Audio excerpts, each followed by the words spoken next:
Social Strategy Podcast, episode 77. Hey, what's going on, guys? Wanted to tell you about a couple new things on the show. I've got actually a new sponsor, Podbean. They're also a friend of the show. I'm an affiliate of Podbean. So if you sign up for Podbean, I get a little bit of credit for it. But Podbean decided to go ahead and sponsor the podcast. And if you also want to be sponsored by Podbean, you should definitely check it out. They've got an advertising marketplace now that as a podcaster, you can set up your show, advertise, and get matched up with sponsors. It's really unique, and they're the only ones that are doing this right now that I know of. Other hosting companies will have opportunities for you to apply for sponsorship, but the way that Podbean has it set up, I think it's a lot easier for podcasters to line themselves up with sponsors that are appropriate for their show. So you should definitely check it out. Go out to Podbean/VR Podbean free. That's VR Podbean free. It's going to get you started for 30 days of free podcasting, and then you can check out the advertising section. Don't forget to check out the crowdfunding. There is a Patreon-like crowdfunding portion of Podbean if you host with Podbean, or even if you don't. You can set up crowdfunding to raise money for your podcast. So that's another way to monetize it. And if you're thinking about sponsoring a podcast, you can also do that. But definitely check it out. I've got a lot of people that have signed up with Podbean because I've been talking about it over the past couple of years with, talks and stuff like that I've been at. And if you've heard any of my sessions, I've talked about Podbean because overall, I know that they're trying hard. I had a director of communications on the podcast a few episodes ago. I'm going to link to that in the show notes so you guys can check it out, learn a little bit more about Podbean, and just go check it out. They're doing some interesting things. I wouldn't be talking about them if I was not happy with what they're doing. So check out Podbean. It's really cool. And you guys will also notice a couple new friends of the podcast, products that I use. I've been using Grammarly, really been improving my tweets. Had no idea I was leaving out so much punctuation. I've also been using Warby Parker for the past 3 years because I buy all my glasses are Warby Parker. So if you check out any of my Bowtie Thursday posts, you'll see the glasses that I wear are Warby Parker. I've got 3 different ones that I usually rotate in and out. And since fall is coming up, I'm going to order another pair. It's like $95 for a pair of glasses. So check that out. The link's going to be in the show notes, and I will see you on the back end. Welcome to the Social Strategy Podcast, where it's all about making the most of your business with smart tips on what's working now in social media, online business, and good old-fashioned networking. And now your host, who's also known as Ross PR on Twitter, Vernon Ross. Hey everyone, this is Vernon Ross, and welcome to the Social Strategy Podcast, bringing you the best in online business, social media, and good old-fashioned networking. And guys, guess what? Finally got it. When you say the word podcasting, there's a couple things that come to mind. You say podcasting, quite honestly, when I say podcasting, the first thing I think of is A to Z with Cliff's Ravenscraft. I've not taken the course, but when I first started learning about podcasting 3 years ago, Cliff's podcast was one of the first ones that I listened to, and I listened to just episodes like Netflix style, just episode after episode. And the reason I could do that is because he has over 3,300 podcast episodes recorded on his very own, not of just the Cliff Ravenscraft show, but he's produced more than 30 different shows since 2005. This started as a hobby for Cliff.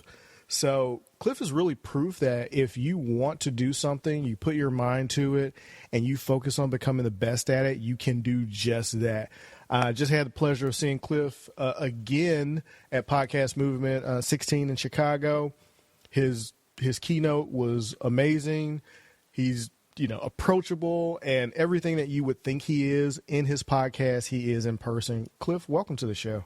Vernon, I am delighted to be here, and I'm so thankful for your patience in getting me onto the show. But man, I'm glad that when I had some open opportunity that you still had a spot for me. I'm honored to be here. Yeah, any time. I saw that email, I was like, yeah. I got my list. So I think you were the last person on my top 10 list of people that I wanted to have on my podcast when I first started. And something that you said to me, and something that you said, I think it was on one of your episodes, you're like, well, I won't do a podcast until you have at least 10 episodes in. And then I found out through listening and learning that, most podcasts don't make it past episode 10 anyway. So. Yeah, an overwhelming majority. I think it's something like 80% of podcasts that are started never make it past their 7th episode. That is insane. There are some exceptions to the rules. There are certain people I will be their 1st through 7th episode, no problem at all. It's like anybody that has personally trained with me, I'm certainly going to be happy to be one of their first guinea pigs. It's not a problem at all. Right. And it certainly has nothing to do with the size of an audience. It's not like I say, go build an audience and then I'll come. That's not what I'm saying. I'm just saying that, because of the number of people who are currently on a waiting list to interview me, not that I'm ultra important or anything like that. It's just that I do have a ton of people who would love to have me on their show. And I feel weird giving 30 minutes to an hour of my time to somebody to so many people who are not going to produce more than the 1 or 2 interviews that they do with me and a 1 or 2 other people. And then they do nothing to promote that show. And in 3 to 6 months from now, the URL, if you were to type it in, doesn't exist anymore because they shut down their hosting, everything. Right. And so that's the only reason I did that. Just the number of people that reach out to me, and I really don't recognize their name. I don't have a lot of connection or anything.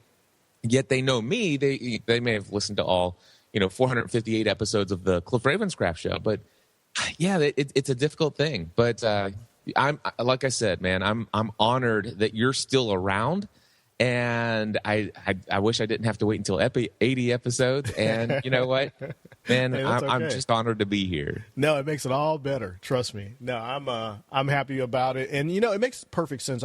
When I had Andrew Warner on, I talked to Andrew Warner, and one of the things that he said to me very early on, he goes, I wouldn't do a podcast if I wasn't going to be reaching more than one person, because you could come to me and want, a half hour of my time. I could tell you whatever it is that I wanted to tell you. The only value that you're going to get is you're going to get that value. But if you're building an audience and you've got a podcast and you're out there and you're promoting it, it just makes sense for me to come on and share my knowledge. So I do definitely appreciate that. And I love the fact that you're on, and yeah, it's an honor because, hey, you're podcast answer man.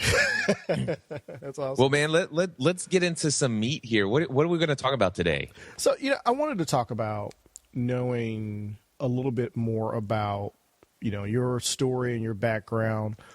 What do you recommend? Because podcasting has become so popular now. I mean, everybody that you talk to is either listening to a podcast. They at least know what a podcast is, at least in the circles I travel in. And I'm getting more and more business people and coaches and authors asking me about podcasting. And, yep.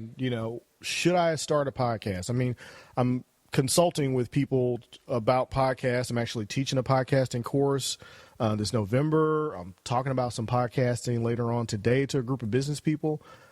What's the advice that you would give a local business that is excited about the idea of podcasting, but they're not sure whether or not they should start one?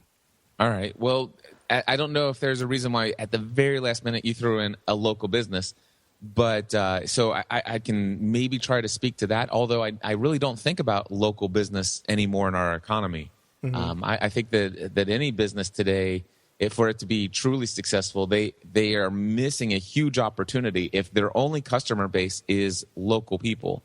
Now, obviously, maybe the local pizza restaurant and stuff like that, they're not going to be globally sending their pizzas to people in Switzerland or Sri Lanka. Mm-hmm. But, man, the opportunities that are available today to ask yourself, what am I in the business of?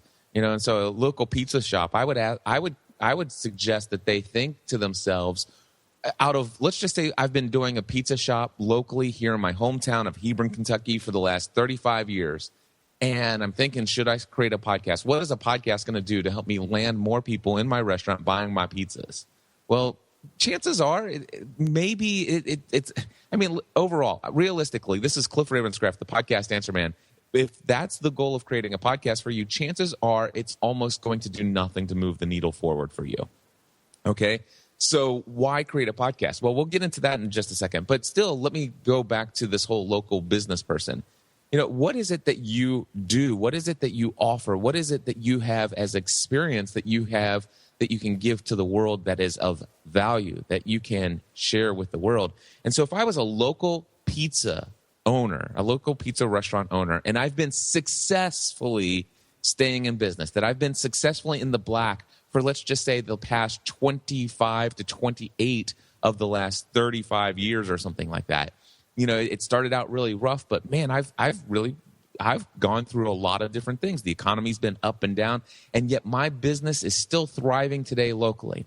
Now, again, a podcast probably isn't going to move the needle for you locally, geographically, but you have so much experience to offer the world. So if I were that person, I might create a podcast about how to successfully maintain a thriving restaurant in any economy. So that might be the topic of my podcast. Maybe that's where my true passion is the fact that, I've been able to create a life that is joy-filled and has surrounded by creating a business that has allowed me to feed so many people in my community. It's allowed me to actually give away food in a certain way. There are so many things I've been able to do and experience with my business. I want to help other people around the world who wants to create a business like I've done and share the principles and strategies and marketing that I've learned about creating this business over the years. And so what happens, you might put that out, and that gains you an audience of people who aren't necessarily going to come and buy your pizza, sit in your restaurant, but these are people who are going to be benefiting from all that experience that you've gleaned over the years, and you're going to be adding value to their lives. Now, if you wanted to turn that into business opportunities, could you? Sure. There's several different streams of income that you could choose from there. I'm sure that, as a restaurant owner, there are products and services that you use in your business. Maybe you use certain ovens, you use certain mixers, you use certain utensils, plates, whatever. All these different services, you could work with any of those companies and create an affiliate relationship with them, a sponsor relationship with them. And, these other people who are looking to upgrade their restaurant practices might think about buying those same products and services, and you could earn a commission each time. You could just be paid a flat fee for sponsoring. Or who knows, maybe you want to reserve a little conference hall in your hometown and invite people to come to a workshop on a weekend. After 35 years, you probably got a good team of people running your restaurant. You can pull away for a weekend, and maybe just for the passion of it, you invite, let's just say you've been podcasting for 8 or 9 months, and you invite all those people who are listening to say, you know what, for the first 50 people that want to, I'm going to host a workshop here. I'm going to bring you in to my hometown. I'm going to show you my restaurant. I'm going to let you see the people that come in. I'm going to invite a couple of our top restaurant guests that come in over and over again. I'm going to have them talk about their experiences here. And I'm going to answer your questions. I got this great thing. We're going to help you take your restaurant to the next level. And you know what? They could make an extra $6, $7, $10, $15, $20,000 on a weekend just by sharing their area of expertise after building a relationship with an audience through a podcast. So that's just the local business side of it. But do you want me to go on with why should anybody create a podcast? Where do you want to go with this, Vernon? I'm an open book, man. Well, I love the answer that you gave, and the reason I love it is because you always, or at least I get the questions from, marketers, some digital marketers that are thinking about starting a podcast, lawyers, dentists, chiropractors, people that I have as my clients as a digital marketer. But then I get the restaurant owners. That there are a few, a wine bar that's local here, Robust Wine Bar. They do an excellent job at social media and promoting themselves. They haven't breached over to the podcast thing yet as far as doing wine and stuff like that. They're doing more video, but I often get that question, well, what kind of stuff could we offer as far as a podcast is concerned where we would have 100 episodes after a period of time? And I always tell them, well, you don't necessarily have to go for that. You could do a podcast that has a set number of episodes where you're just teaching a particular technique about your business. You could talk about this type of wine, or you could talk about this aspect of your business. You could, do some live events. You could do workshops, pretty much exactly what you just said. So a lot of validation there coming from you that I'm on the right path for advising people to this is what you could do with a podcast, but it may or may not have a direct impact on your business, depending on what your business is and what your goals actually are as far as that is concerned.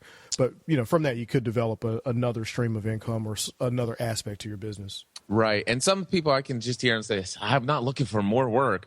But, hey, I'm just saying that, man, when you break down the barrier of geographic location to your business, you open up the entire world as possible clientele. That is the most incredible thing that podcasting, I believe, has to offer. But if you do want to stick geographically, I love the advice that you shared that you're giving there. Another thing, just off the top of my head, and you've probably already shared this with some of your clients locally, is that if you are a wine and bar or whatever restaurant, you are a local geographic thing. I love the idea. Maybe you create a podcast that is from the very beginning.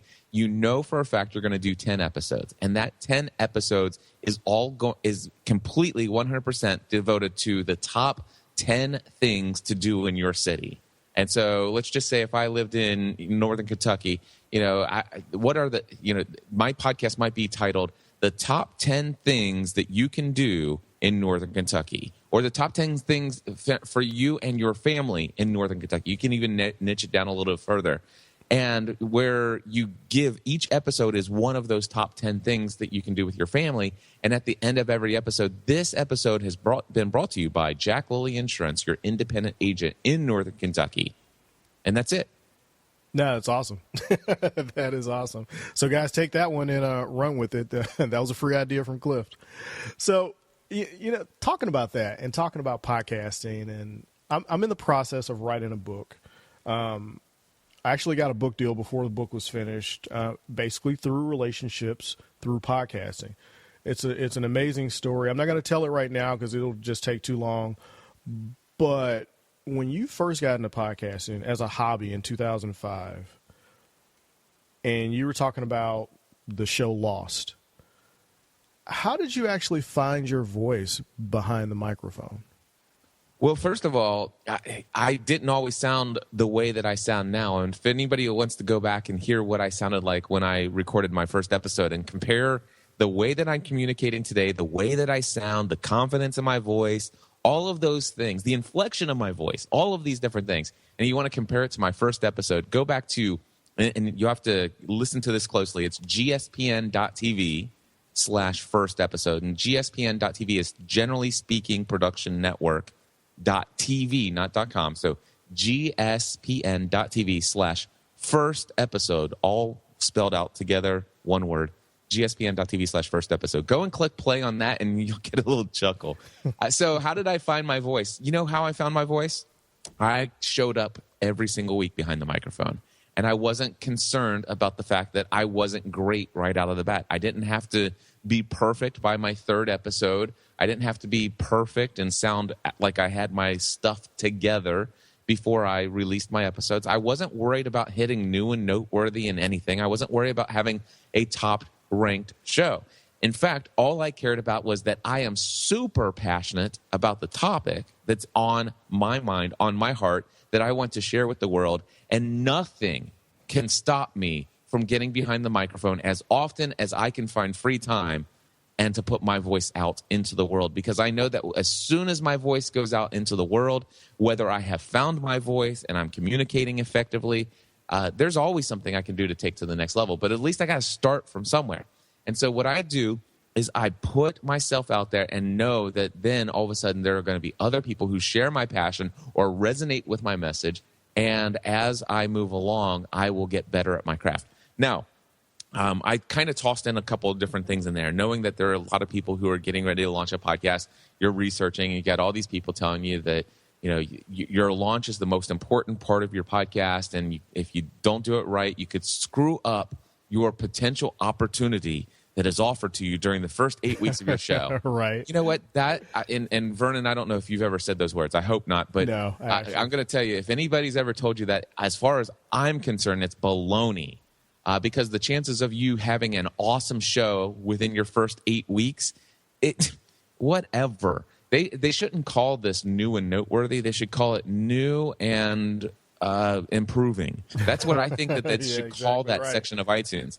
Now, here's the deal. There are some people out there, they already know their voice. They know their identity. They are confident in their message. They've been doing public speaking. They've maybe even been on the radio before or whatever. They are communicators like you would not believe. And the only thing they've never had before is the technology of a podcast.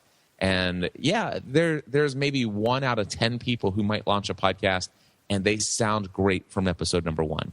But most people don't. 9 out of 10, I will tell you, they don't sound great when they first launched their show. And so I heard this thing from a guy named John Acuff, and he said, embrace your invisibility. For this is the time for you to make all of your mistakes without the entire world watching.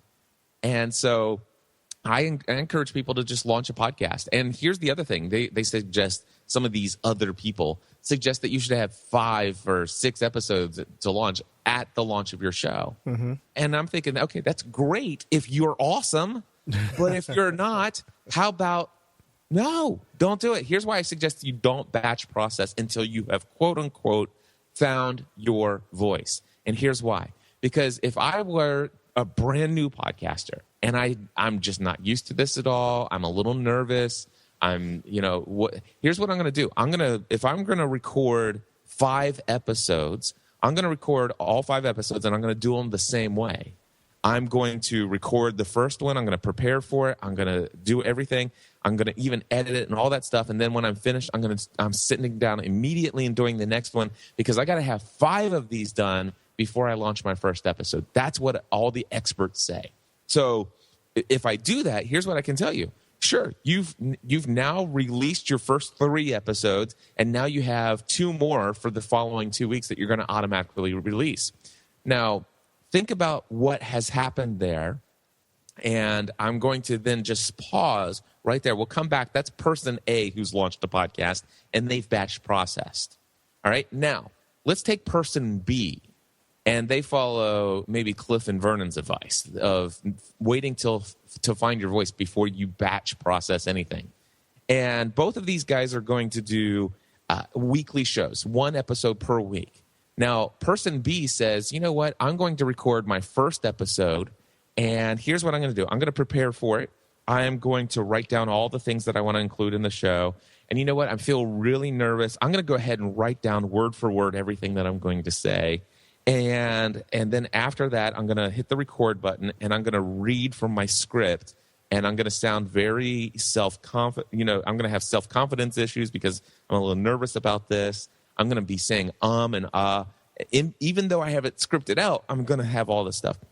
And then when I get into edit, I'm going to hear all those ums and ahs, and I'm going to edit them out. But not only that, I'm going to go super aggressive, and I'm going to actually edit out every single intentional pause, all that natural pause, so that if somebody actually clicks play, here's the thing.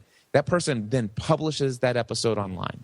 All right. So person B is now taking that episode, that first episode, they publish it online, and they have followed my advice in doing this. That I will tell that person B, publish your first episode and make a commitment that you will not record the second episode until at least 5 days after the first episode has been released to the public. And the reason why is I say, this is what I want you to do. During those 5 days after you released it, I want you to first listen back to your first episode while you have a pen and a piece of paper in front of you and make notes about the things that you wished you would have done differently. All right? Number 2, invite somebody that loves you enough that would be willing to suffer through your first episode and ask them to give you some authentic and genuine feedback. Number 3, listen to at least 1, 2, or 3 other episodes of other people's podcasts. Does not have to be in your niche. And instead of listening to it as a podcast consumer at this point in time, instead, with a pen and a piece of paper in front of you, listen to it as a podcast producer, taking notes about things that you like about their show and what you don't like about their show. Not so that you can provide them unsolicited feedback, but just so that you can take it and think about how you can take what you've learned from listening to their show as a content producer and apply it to your own show. And so now take that. And then after 5 days, you still have 2 more days before you have to release that next weekly episode. So now it's been 5 days. You've listened to your show. And one of the things that you noticed, because you did a script and because you did a script, you sound unnatural and you sound like you are reading a book. It sounds almost like this as you going through each word that you're sharing. Exactly. So it's like, okay, maybe I'm going to dump. Okay, episode number 2, I'm going to dump the script. All right, that's the thing that you learn. So episode number 2 is completely different because now it's more natural, more conversational and stuff like that. And you still go in and you edit it and you put out episode number 2. Episode number 2 is published to the world, and it's much better than episode number 1 because of all that work that you did. And then before you wait 5 days to record episode number 3 before putting and then you do the same thing. Everything that you did after episode number 1, you do that second one. And it's this time that you realize, oh my gosh, you know what? I have been over aggressive with my editing. I am taking out too many pauses. I just got some feedback from somebody that they listened to my show, but it was hard to listen to because I kept going and I didn't have any pauses. It's like I didn't breathe through the whole episode, and all I did was this. And as I'm going, they noticed that I wasn't breathing because I had to edit out every little second. And it's like nonstop. It's like, wait a second. Okay, point taken. I need to stop editing out every single second of silence. I need to intentionally leave some silence in there. So guess what? Episode number 3, we record 5 days after episode number 2 was out. And episode number 3 is already better. We haven't even got to episode number 5. And so somebody who subscribes to Person B's podcast and listens to that first episode, they think, wow, this is such an amazing topic. I've always been wanting a podcast about this topic. The show's production value, not so great. But you know what? I'll subscribe to it because I just trust that this person's going to get better. And they listen to episode number 2, and it's like, it's, on a scale of 1 to 10, episode number 1 was about a 4. But man, episode number 2 went up to a 6. And episode number 3 went up to a 7, and I believe this person is slowly finding their voice. Now, take person A. I subscribe to the podcast. I noticed there are 3 episodes, and I listened to the first one, and I'm thinking, oh, man, I'm so glad that this podcast exists. I've been looking for a podcast. I'm going to stop it. But the show, it's not that great. But you know what? I'm going to give them a chance. I'm going to give them a chance because I trust that they're going to get better. So I listened to episode number 2, which is immediately available to me. And guess what? It sounds just as crappy as episode number 1. Yep. And so I go ahead and listen to episode number 3 because I'm really passionate about this topic. I've been so desperate for information related to this topic. And I'm like, okay, so episode number 3, still a quality level of 4 of production. And so I'm like, okay, I'm going to give them one more shot. Now that they're on a weekly roll, I'm going to wait till episode number 4 drops next week because that's what they said is going to happen. So I wait an entire week. And man, I am desperately waiting for information about this topic. And so I wait for another week in hopeful anticipation that this episode is better. But you know what? It sounds just the same as the first 3 episodes because guess what? They were all recorded on the same day. And that person had not grown at all. Yeah. So Vernon, I think that's what I've seen. Take away. Right. That is exactly what I've seen. And what's funny is when I launched my podcast, I ended up doing it like that mostly because a few guests canceled. But I didn't get wrapped up in the new and noteworthy. Although I'd had the advice, oh, you should launch with this many episodes. And it's like, well, you know what? I'm not really sure what I'm doing, and I want to make sure that it's good. And I ended up taking notes, and I'd listened to, the advice that you're given, and it just didn't seem natural to record a bunch of stuff and not really know what you were doing. And the show's changed, and people have told me, yeah, man, your show's gotten better and better and better with each show, and I'm looking forward to it. And those early episodes are okay, but your episodes now, you seem more natural behind the mic. There's more natural pauses because I was one of those people that I would edit out everything, every second of silence, and it'd just be one long conversation, which was not that great, but it's gotten a lot better. So, no, thank you for that. The interesting thing here, Vernon, I've done over, I know you said 3,300, but it's been updated. I need to update wherever you read that from. I've actually done over 3,600 podcast episodes of my very own since December 2005. Oh, wow. And if you look at podcastanswerman.com, that podcast is now called The Cliff Ravenscraft Show. It used to be called Podcast Answer Man. And I just released last week episode 458. Now, here's the interesting thing. If you listen to episode number 458 and then just go back 6 episodes earlier, there's a complete difference. You know what? I have just discovered even yet a new level of my voice. I'm a different person today than I was 6 weeks ago as a result of a life-changing event. Exactly. And if I would have said, you know what, I'm getting ready to head out to Dallas, Texas to go to this Tony Robbins Unleash the Power event, event. And then after I get back from Dallas, Texas, I'm turning around and instantly going out to Chicago. And when I get back from Chicago, I've got only just 3 weeks to promote my Podcasting A to Z course. And then I've got 4 weeks of Podcasting A to Z, which is going to keep me busy night and day. You know what? Before I leave for Dallas, I'm going to block out a weekend, and I'm going to record 4 episodes on Saturday and 4 episodes on Sunday. And could I have done that? Absolutely, I could have. And I would have been taking care of all of this month and all of next month, and it would have been done. Now, I can tell you this. If anybody wants to go to podcastanswerman.com/458, I shared a message in that episode that I believe could not wait until September to get published into my feed. And so I'm so thankful that I'm not batch processing, because I was able to share that episode at a time when it was the most important for me on my heart to share. Right. No, that's awesome. And with you mentioning the Tony Robbins event, I know that there are a lot of people that don't agree with some of the things that Tony Robbins teaches and does. I actually happened to listen to, I think it was either Personal Power. It was one of those programs. I actually don't even remember the name of the program. It was one of his first ones, and it was actually on cassette tapes. It was my sophomore year in college, and I saw an infomercial one night. I'm like, I got to have that. This is like the stuff my mom's been talking about, and I got it.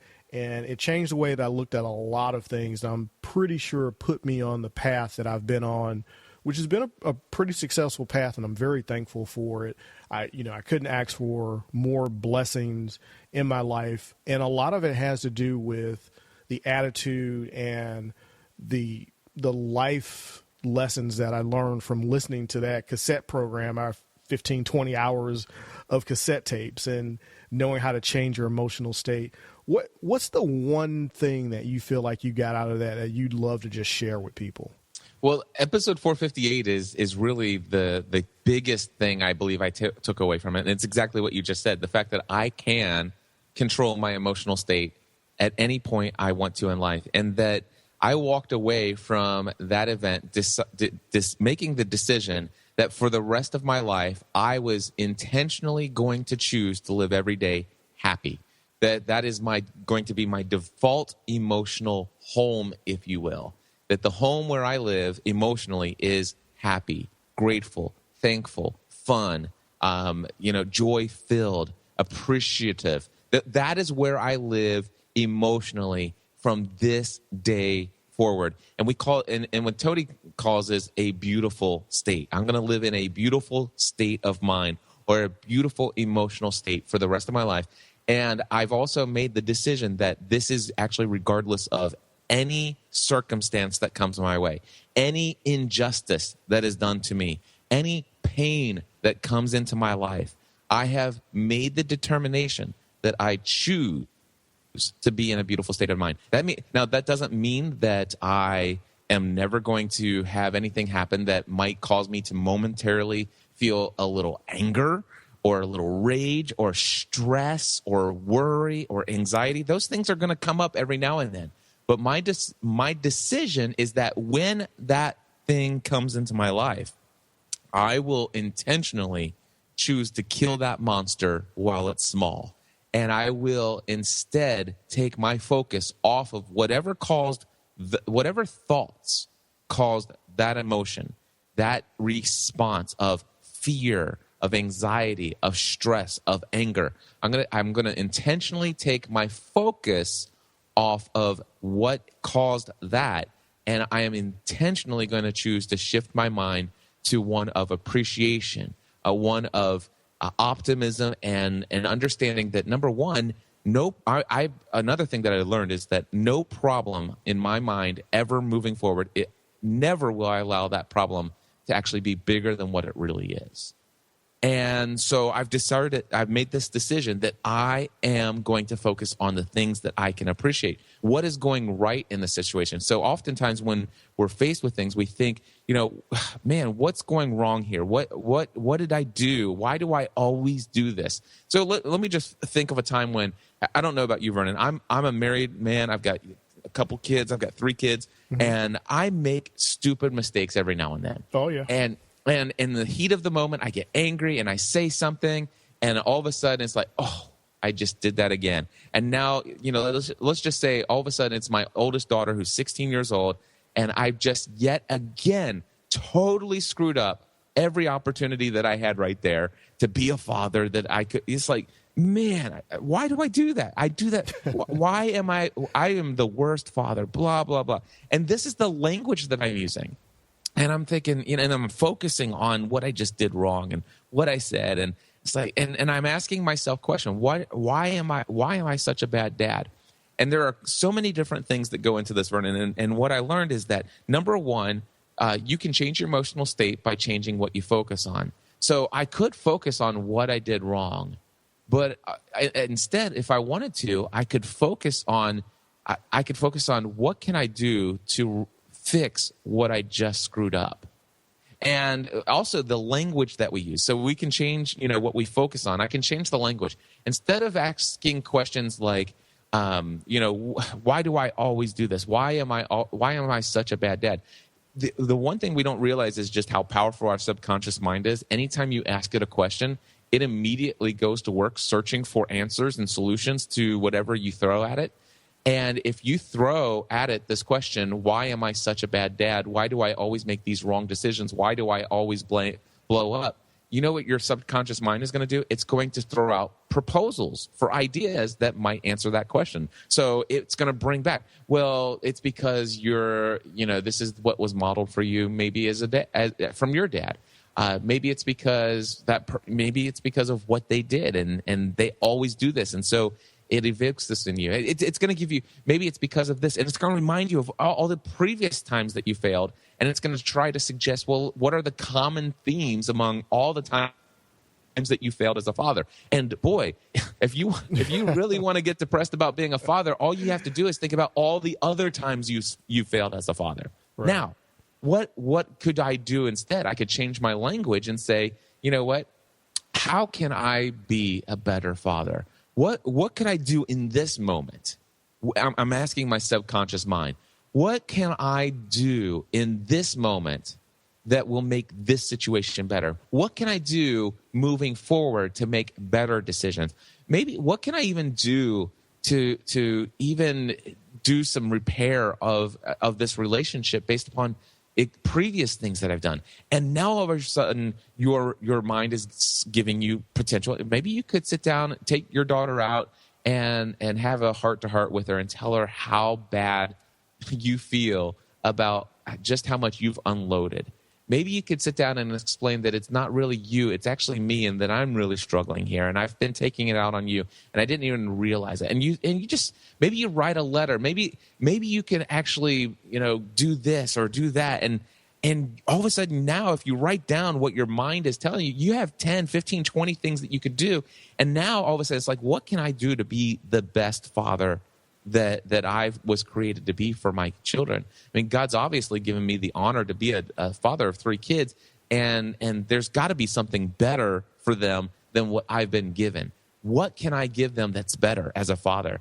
And man, that radically changed my life. And so the emotional state, there is what am I focused on? What is my language that I'm using? And there's also what is my physiology? Just that I've learned how much the way that we use our physical body changes our emotions. For example, if you think of somebody who is depressed, now you hear my voice, right? Now what I'm going to do is I'm going to change my physical body and listen to see if it actually changes anything. How are people when they're depressed? They slump down. There's the smile on their face is non-existent because Their face droops down a little bit. They're using different muscles. They're shallow breathing. They're not breathing as deeply. They're not getting as much oxygen to their blood, and it's just like they're just slumped down and kind of leaning forward even. And so you could just hear my voice. And if I keep breathing shallow like this, if I keep hunched down, if I keep my face kind of just like with a little bit of a frown, I'm just going to actually start feeling depressed. It's amazing how this posture that I have right at this very moment in time, this way of breathing, how it just affects me emotionally. And the interesting thing is now all I've done, I didn't change anything else, but all I've done is I've made my face smile. And all of a sudden I feel different. Now what I'm going to do is I'm raising my shoulders up and I'm putting my chest out. And now, I don't know if anybody can hear this, but my voice just changed. And my voice just changed when I did that because now, oh my gosh, the interesting thing, Vernon, is I have a smile on my face. I brought my shoulders out. I brought my chest in. I feel more comfortable. And I just got goosebumps on my arms because I feel so good. And all of that just by changing my physiology. So the biggest thing that I learned from Tony Robbins at this event is that I can control my emotional state at any time I want in an instant just by changing my physiology, my focus, and my language. No, that's amazing. That's amazing. One quick thing that I've noticed about that and how you respond. And I remember listening to, or I was actually watching one of your Facebook Live videos when you guys were at the, it was either Facebook Live or Snapchat when you guys were actually at the Tony Robbins event. Yeah, that would have been Snapchat. Yeah, and it just reminded me that, the way that you respond, just in some of the, I could just tell in the way that you were moving around and the way I'm like, yeah, something happened. He's feeling good. This is a good thing for him. Vernon, I want to tell you that this is something, I encourage people to go to Wikipedia and look up post-vacation blues. Have you ever heard of this? Oh yeah, I've had it. So have I. I've actually struggled with it since, I guess going back as far as I can remember, but certainly in all the years that I've been, involved in working as a full-time employee. This goes back to all my years as an insurance agent before I launched my own business online. Coming back from vacation, but certainly never more had I faced post-vacation blues than since I've been a business owner. Going away from my business, I'm the sole employee in my business, right? So, so much of everything here depends on me, even though I have some great passive streams of income and stuff like that. The interesting thing is that I'd always come back from these trips and I would experience the highest of highs emotionally. It's like, yes, this is so incredible. I'm so thankful for my business that has given me this opportunity to take my family to Europe for 2 weeks and not worry about business, not worry about anything. All I'm doing is enjoying Scotland and London and the Wales and the Isle of Wight, and we're going to Paris, and we're in Amsterdam and Amersfoort in the Netherlands. This is the most incredible thing. And then I come back and hit reality. and man, I'll tell you, I've been away from my business. I'm so far behind. I'm jet lagged. And next thing you know, dude, I am experiencing major depression for days, and I'm talking about like weeks coming back from a European trip. But even if it's just like a 4-day trip to California and hanging out and having the most awesome time with my closest online friends that I get to connect with once a year at this conference in San Diego, and I'm having the best time of my life. I'm up on stage, and boy, am I in my sweet spot when I get to share my message on stage with all these people. And then afterwards, I have a long line of people coming up and telling me how much my message and my content over the years has had a powerful and positive impact in their lives. And man, all the endorphins are coming in. I feel great from all of this praise. And dude, it's like my kids are like, Dad's coming home. We got to widen, make sure we open up the garage door so his head can fit in. Because my head is like just too big for its shoulders anymore. Right. You know what I'm talking about? Oh, I do. And so I come back from this conference and wait a second, where's all the nonstop, never ceasing, endless days of fun and excitement? And I'm back to my job, and whatever happens, it takes a while to adjust, and I would get depressed. And what really got me depressed was just how overwhelmed I felt because of how backed up and all the other. And so this post-vacation blues has been a big thing for me for years. Now, here's what I can tell you. 6 weeks ago, I think I'm assuming it was like 6 weeks ago. It feels like something like that. But several weeks ago, I went to Dallas, Texas, and I went there, and I throughout the 4 days, Tony Robbins taught us it throughout this, I think probably 20, 25 different times, he had us intentionally change our emotional state. We went all over the place. It was intentional that we took our emotions all over the place, and in an instant, we snapped ourselves in and out of different emotional states intentionally. I made the decision.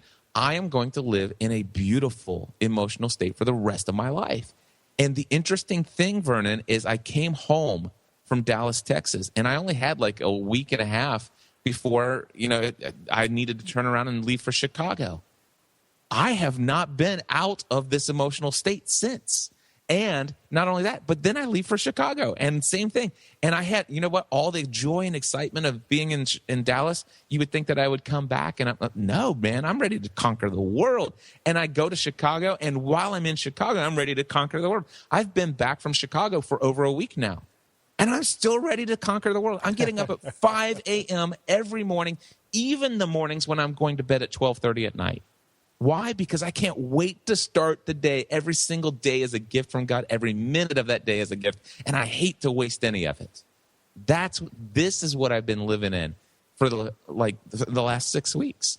And I anticipate that I'll live like this for the rest of my life. And that is the biggest thing that I came away with. And the interesting thing, by the way, is that, there was a little thought in my mind. What if this wears off? Right. What if this wears off? And I have it on good authority from two different individuals that I could do some name dropping here, but I'm not. But they're two individuals that most people listening to this podcast would know their names. They're close personal friends of mine, and both of them have gone to this event in the past. One of them like 4 years ago, and the other one just like 2.5 years ago. And the interesting thing is, both of them said, Cliff, you probably are wondering if this will ever wear off. And I just want to assure you, it hasn't yet worn off for me. Both of them have told me that. And now, by the way, these are close personal friends of mine. And the reason why I won't drop their names is because actually one of them contacted me recently and told me about how depressed they were. They were in a situation where they were depressed. Oh, wow. And this was before I knew anything about being able to control your emotional state. Now, this happened to be a person who had been, he hadn't been to this event for years. And so sometimes maybe if you're not focused on these things, you don't think about them all the time. And you may not stay in the practice of changing your emotional state. And so here I am, I'm thinking, hey, dear friend of mine, I'm giving him the encouragement, this just happens from time to time. And, it's probably post-vacation blues. You just got back from a trip. You're on another vacation. And I even told him, I said, listen, you just know this. This came to pass. It's going to pass. You're going to get through this. You've had this before, right? Yeah, absolutely. And so I was encouraging, and I told him, I said, no, when you get back, you've been gone for, X number of days. My suggestion is that you write this date on the calendar and just know that by this date, you'll be back into it. He goes, you're right, Cliff. And you know what? This person is a person who knows the things that I just told you. And so he got back. And the thing is like, he goes, dude, you know what? It's all under control. I'm like, wait a second. You mean you literally just got back yesterday and you're already snapped? Not. Yep. And he didn't go on and tell me, it's like, well, Cliff, because he knew at that point that I was on my way to go and do this. And he's like, he had not been practicing that. It's like, you know what? He could have snapped out, and he did snap out of it as soon as it came to him. He's like, duh, what am I doing here? I can't live in this suffering. There's no reason I should be this. No. And he was done with it. Moved on, and man, he's been on. Yeah, good stuff, man. No, that's amazing. I could see the transformation happen on Snapchat as it was unfolding, and you're like a totally different person from the last time I saw you, which I think was New Media Expo in Vegas. Yeah, and I could just tell the difference between that. As a matter of fact, it was Podcast Movement last year, between that Cliff in Dallas last year and this Cliff Well, there's so many differences between that cliff and this cliff. And there's a lot. This one is a big one. The fact that I'm 100 pounds lighter than last year might be another thing too. Oh yeah, that was a big difference. But dude, it's the most incredible thing. And anybody has anything to say about Tony Robbins, that's fine. Here's the interesting thing I think about that. Vernon, it sounds like you listen to my content and you listen to me, right? Yep. Now I'm gonna call you out if you give me the wrong answer here. But do you agree with every single thing that I say? Of course not. Of course not.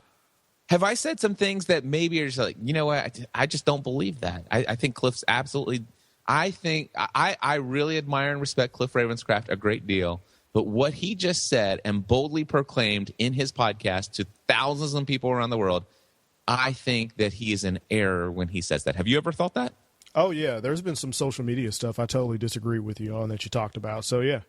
Yeah, and not even social media. I'm talking about the deeper stuff, The chances are, and by the way, I could go out to 458 episodes. If I want to, I can find some stuff I was wrong on. And I'm talking about not just social media business stuff. I'm talking about life. And so the thing is to think that we have to agree with everything any one person says to actually see value from them or to learn or gain insight or wisdom from them, that's just insane. Because if that's your bar or threshold for what you will or who you will learn from, I've got to tell you, there's only one person you can learn from, and his name is Jesus. And if you don't believe in him, you ain't got nobody. Right.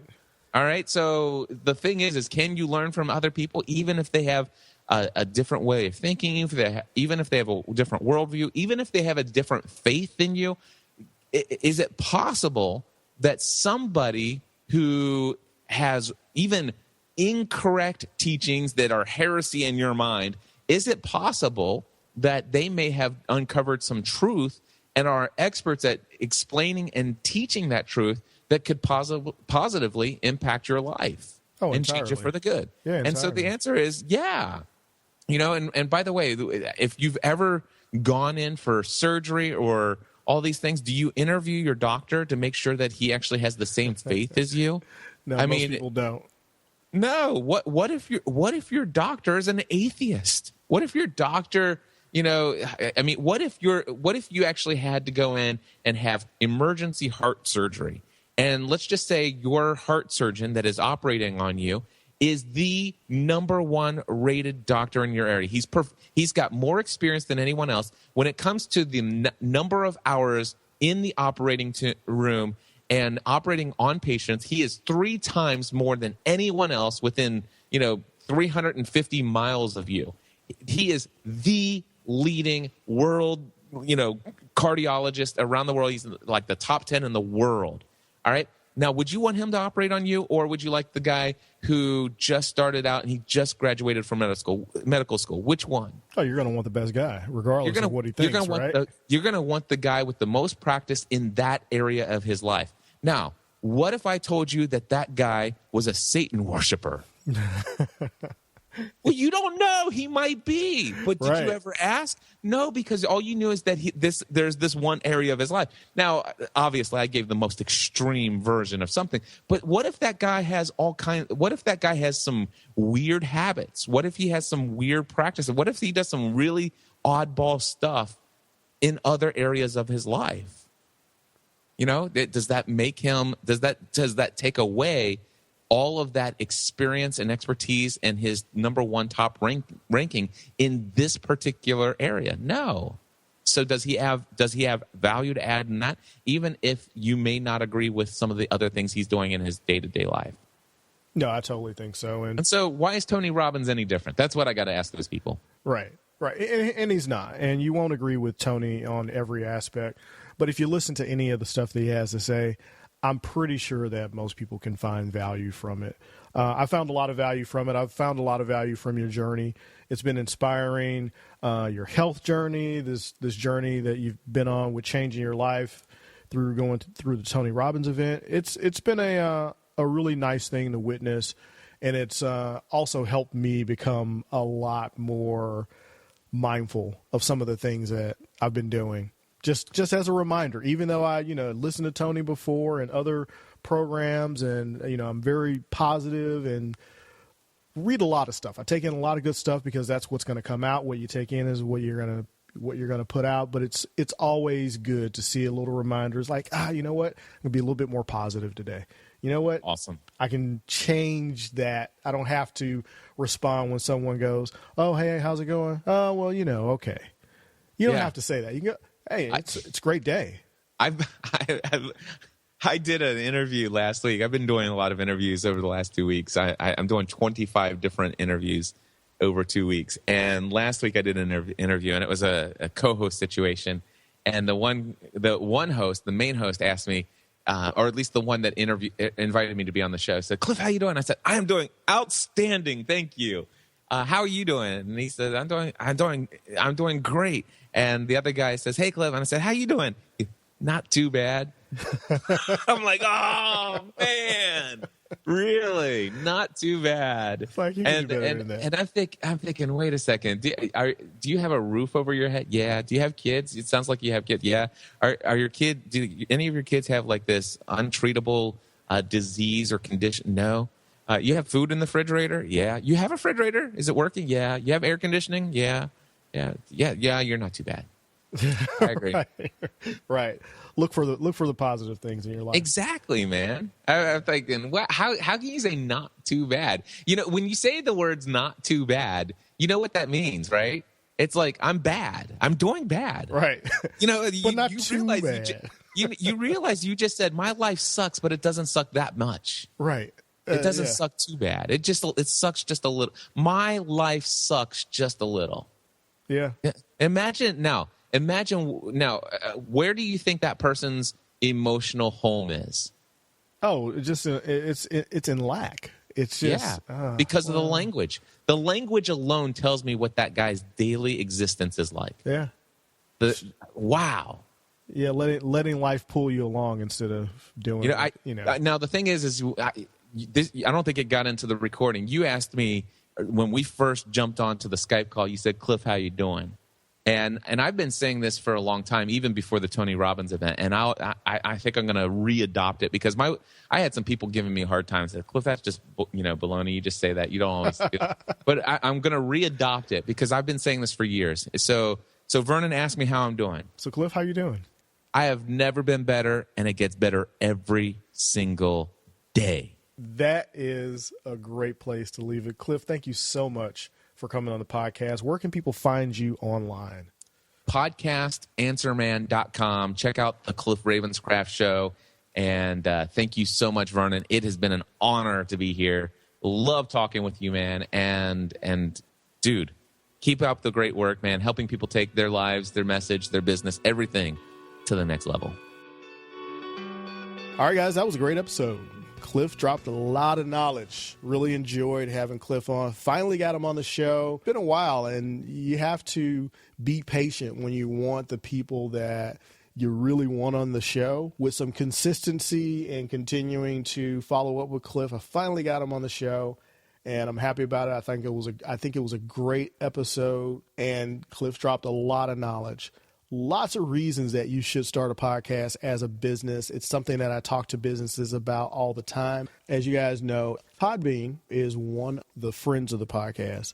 The reason that I like Podbean, number one, I had Shannon Martin, their communications director, on the show quite a few episodes ago, but we both talked about Podbean, and it was right when they were starting their crowdfunding app. Unlike a lot of podcasting companies that have their apps and you can host your show on their networks, Podbean has incorporated crowdfunding right into your show page on Podbean. So if you're sending people to your show page on Podbean or you're out on your site, you can put a button on your site that enables crowdfunding so that people can contribute to your show like Patreon. They can become a patron of your show, but it's right there. They don't have to go out to another site. They don't have to look at another site. They can go right there to your website, to your crowdfunding campaign, and contribute monthly to your show if they want to support it. So it's a really interesting way to get funding for your podcast. You can also do premium podcast on Podbean Like if there's a special episode where you're doing an extended training or something like that, you can use Podbean's service, if you're hosted with them, to actually segment out a particular paid show. So you can make a show, a premium show where people have to access it, a lot like Mixergy Premium, without having to go and try to set up all the complicated systems that Andrew Warner has set up. You don't have to create a membership site on your website. You can just make that episode a paid episode, a premium episode. So if you want to, extend an episode, you can do that. Or if your episodes are really, really detailed, you can, after a while, just make them a premium episode, pull them off iTunes, and then have them there where people pay a monthly membership to be able to access those really in-depth, informative episodes where you probably should be charging for the information. So definitely something to think about if you're looking for ways to fund your show. If you want to try out Podbean, you can use the promo code VRPodbeanFree, and that is going to get you 30 days of Podbean for free. Be able to upload your episodes, do all of that. You get 30 days on me, VR Podbean free. It's definitely worth checking out. And real quickly, before I get out of here, guys, you guys know that I've been working on the book. The manuscript is finally finished. I'm done. It's off to the editor. I'm going to keep you guys updated on all the happenings of the book. Really super excited about it. And then, the funny thing about writing this is it was really difficult to write. And then after I finished, I couldn't stop writing. Really interesting, right? I think that it has a lot to do with when you have to meet a deadline, sometimes the writer's block comes up. But once you're finished, at least for me, the creativity just kept going.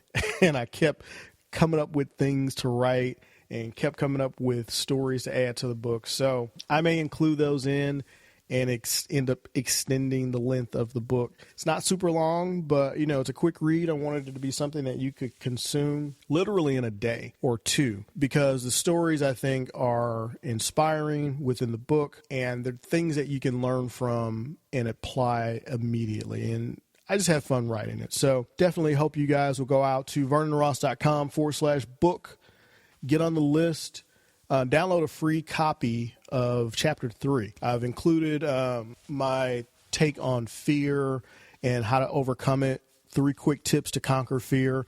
It's actually out on the page. You just click on it. You'll be able to download it. It's vernonross.com/book.